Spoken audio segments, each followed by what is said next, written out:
بسم اللہ الرحمن الرحیم۔ نیک اعمال کی جہاں بے شمار برکتیں ہیں، وہی ایک فائدہ یہ بھی ہے کہ ان کے سبب اللہ پاک بندے کے گناہوں کو بخش دیتا ہے۔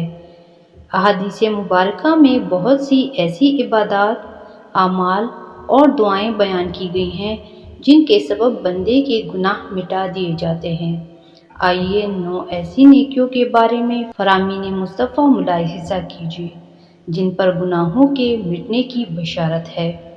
فرامین مصطفیٰ صلی اللہ علیہ وآلہ وسلم: درود و سلام پڑھ کر اللہ پاک کی خاطر آپس میں محبت رکھنے والے جب باہم ملیں اور مصافحہ کریں اور نبی صلی اللہ علیہ وآلہ وسلم پر درود پاک بھیجیں تو ان کے جدا ہونے سے پہلے دونوں کے اگلے پچھلے گناہ بخش دیے جاتے ہیں۔ یاسین شریف کی تلاوت کیجیے۔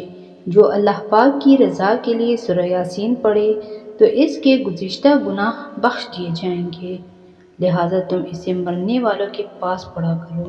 سورۃ الکہف بھی پڑھیے۔ جو شخص جمعے کے روز سورہ کہف پڑھے اس کے لیے زمین سے آسمان تک نور بلند ہوگا، جو قیامت میں اس کے لیے روشن ہوگا، اور 2 جمعوں کے درمیان جو گناہ ہوئے ہیں بخش دیے جائیں گے۔ استغفار پڑھیے۔ جو شخص جمعے کے دن نماز فجر سے پہلے 3 بار استغفر اللہ الذی لا الہ الا هو الحی القیوم واتوب الیہ پڑھے اس کے گناہ بخش دیے جائیں گے، اگرچہ سمندر کے جھاگ سے زیادہ ہوں۔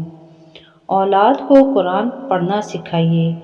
جس نے اپنے بیٹے کو ناظرہ قرآن مجید پڑھنا سکھایا اس کے اگلے پچھلے گناہ بخش دیے جائیں گے، اور جس نے اپنے بچے کو حافظ قرآن بنایا تو اللہ کریم اس باپ کو 14ویں رات کے چاند کی مانند اٹھائے گا، اور اس کے بیٹے سے کہا جائے گا پڑھ، تو جب بھی وہ ایک آیت پڑھے گا اللہ پاک اس کے باپ کا ایک درجہ بلند فرما دے گا، یہاں تک کہ وہ پورا قرآن ختم کر لے۔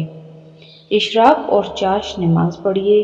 جو شخص نماز فجر سے فارغ ہو کر اپنی جگہ بیٹھا رہے یہاں تک کہ اشراق کے نفل پڑھ لے اور صرف خیر ہی بولے تو اس کے گناہ بخش دیے جائیں گے، اگرچہ سمندر کے جھاگ سے زیادہ ہوں۔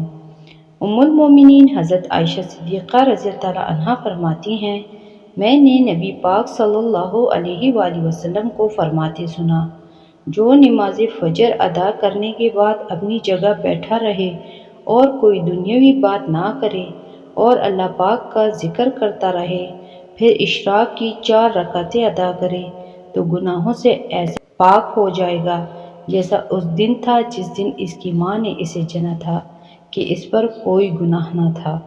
مسلمان بھائی کے بغض و کینہ سے بچیے۔ جو کوئی اپنے مسلمان بھائی کی طرف محبت بھری نظر سے دیکھے اور اس کے دل یا سینے میں عداوت نہ ہو تو نگاہ لوٹنے سے پہلے دونوں کے پچھلے گناہ بخش دیے جائیں گے۔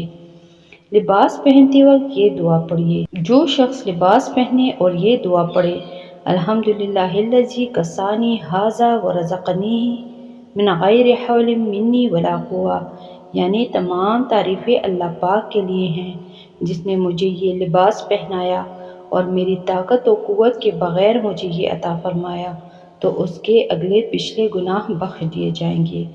امید ہے کہ یہ ویڈیو آپ کے لیے بہت کرامت ثابت ہوگی۔ آخر میں آپ لوگوں سے گزارش ہے کہ اگر آپ کو یہ ویڈیو اچھی لگی ہو تو اسے لائک، شیئر اور سبسکرائب ضرور کریں۔ اللہ ہم سب کا حامی و ناصر ہو۔ آمین ثم آمین۔